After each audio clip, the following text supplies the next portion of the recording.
closing stages. Yeah, and she's got form on the ground. You can see what it's like tonight, whereas most of the Americans don't have. They're yet to be proven. I mean, Wake Forest is ex-German. He likes the ground. He's a Grade 1 winner, but he doesn't win the top race. You know, he's won one of his last 7 or 8 Wake Forest. And but he runs regularly at the highest level, doesn't he? I mean, I've got to take my hat off to him. He's won 8 from 19 and closing in on the magical 1 million as far as prize money is concerned. Yes, I'm not denying that he's consistent, but the fact remains that he has only won once in the last 2 years since he's been in the States. And yeah, I mean, it's you know, he won this last year. Yep. And then he won the McDermott last time at in the Man of War back in 1978. Well, rain has dampened the spirit, but it's still an excellent cast, and they are all over the European. I picked her on top, but anybody that's taking 1 to 2 on anybody in this field on this yielding turf course, I got to tell you, that's pretty crazy how low that price is. You know she's going to likely handle it going. She's done it over there, and she's run a couple of very big time form numbers, 132, 128. Gets laced for the first time. Now, Dermot, well, they showed a stat over the last 5 years. He's had no success with 10 horses he's shipped to America, but if you go back 10 or more years, he's had a lot of success, and he's one of the great trainers in the world. Zakova comes over here to face the boys. She'll handle the going. She can be forwardly placed, but she is a dramatic underlay at this point at 3 to 5. The one Sadler's Joy horse has done it. Tom Albertrani's done a great job with this horse. Has improved with every start. Broke his maiden at Saratoga last summer late in the meet and has since won Greatest Stakes down in Florida, and he loves the distance and he has relentless closing style. Will he get enough pace? Will he like the going? Those are the questions we can't answer at this point, but he has been running very well for trainer Tom Albertrani. I got all sorts of out of order here. Let's try the 3 Wake Forest next for Chad Brown. A tough beat for these connections with DeCita earlier today, but Wake Forest, I mean, he's just a horse that seems to run pretty much all the time. Other than his Arlington Million, he's never run a bad race in this country for the connections. And you know, I can't knock him. He gets reasonable trips. Now, you don't know how he'll handle this going, the deeper going. And David Aragona made an interesting point, saying that he probably came over here to get more firmer going. But that doesn't mean he can't win here, and he certainly has the talent. But the going is the question for all of them as we head down to Maggie to get more. And it is a story of a mare taking on the boys here in today's Grade 1 Man of War. And Zukova comes over here from Ireland, and looks great. I mean, she's a mare taking on the boys, as I said, but you always kind of look if they match up size-wise, and she certainly does. She's a big, kind of scopy individual. I like everything I've been seeing from her here in the paddock. She's calm, she's focused, she's well within herself. Obviously, she looks fit, and I think she should be tough, but she is facing some talented runners, though they're just not quite as talented as she on a course with this much given it, as we will take a look at number 1, Sadler's Joy, whom I really kind of admire the job that Tommy Albertrani's done with this horse, and he's really matured physically so much, and mentally for that matter. He looks phenomenal here. He's been okay with the horse that has with a course that has some, give in it. Will it be this much give? I'm not sure, but I still like what I see from him a lot.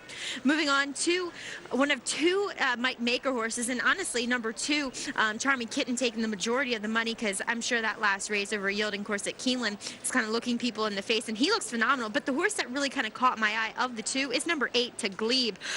He just looks so strong, so well muscled. He loves running long, as Mike Maker is so good at doing with these horses. He claims them, and he finds this kind of niche with these horses that just went on these marathon distance, and he tends to kind of dominate. This is a tough spot for him, don't get me wrong.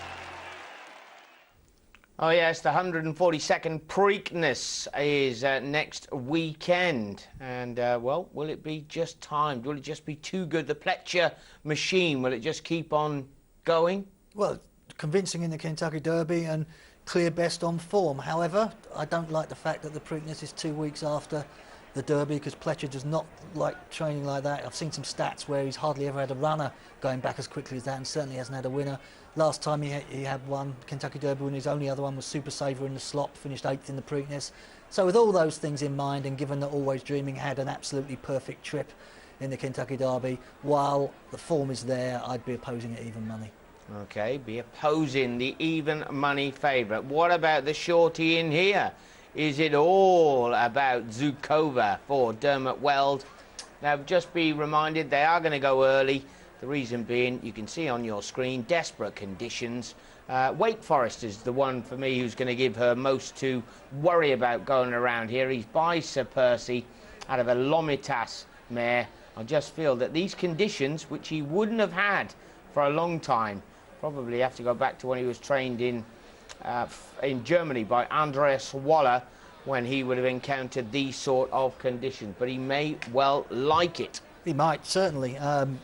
I would say I'd have the Dangerous Saddler's Joy, who's been quite progressive, won five of the last six, 4 of the last 5, something like that. Got a good late kick, and is only conceding the mare's allowance to Zukova, only the £5. But even so, I think Zukova's got so much going for her. I mean, it does come a time when it's no longer value, isn't it? When it's an overreaction, and I'm surprised she's odds on. But nevertheless, I like her chances here. Dermot Weld hasn't had a winner in the States for about a decade, you know, which is, given that this is a track where he won the Belmont, one of his greatest achievements ever with Go and Go. It's quite surprising, isn't it? But nevertheless, I think this is a great piece of placement, and I expect her to win. Here we go. It is the Man of War. Last year's winner, Wake Forest, bids to go back-to-back. Zukova going in for the money.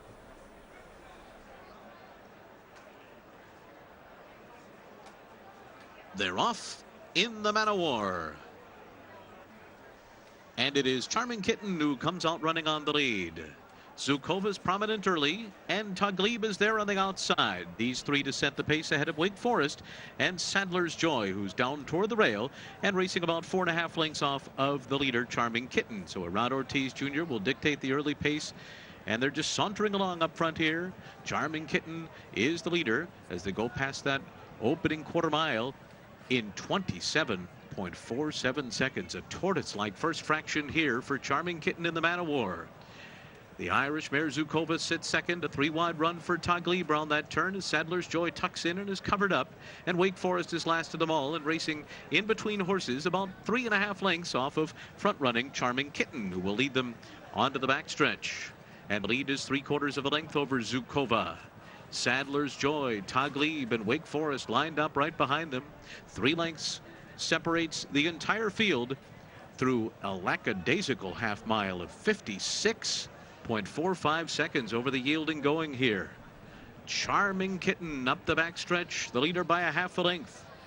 Zukova kept close by John Velasquez running in second. Jose Ortiz has Taglib just behind them, racing on the outside of Sadler's Joy, who's down toward the rail, and neck with Wake Forest. They continue to have 3 lengths from first to last. Charming Kitten has run the first 3/4 of a mile in 1:24.16 seconds. That's as slow as you'll ever see here. Charming Kitten into the far turn in front, 3/4 of a length. Zukova now starting to turn up the heat. And on the outside, it's Taglib. The pace will quicken here as they make their way around the far turn. Charming Kitten's lead is a neck as Zukova ranges up alongside, and the two of them are now nose to nose. More run being asked from Taglib, third on the outside. Wake Forest and Sadler's Joy down toward the rail, and they're coming to the top of the stretch, and Zukova runs for the lead. Zukova off the turn in the Man of War, and now she's in front.